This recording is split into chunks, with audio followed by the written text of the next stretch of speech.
Severe weather in the form of historic snowstorms and ice is expected to hit a number of areas in Florida in recent days, with forecasters predicting the possibility of a major snowstorm or ice storm.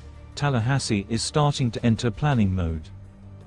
On Saturday morning, forecasters predicted a roughly 1 in 3 chance of snowfall of more than an inch in Florida's capital.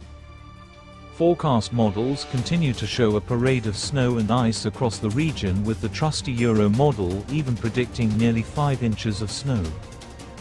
It can be seen in several videos circulating on social media that a number of areas in Florida have experienced snowstorms since last Saturday.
It is expected that from Monday through Thursday, lows in the city will be in the mid to late 20s with highs in the upper 30s to early 40s.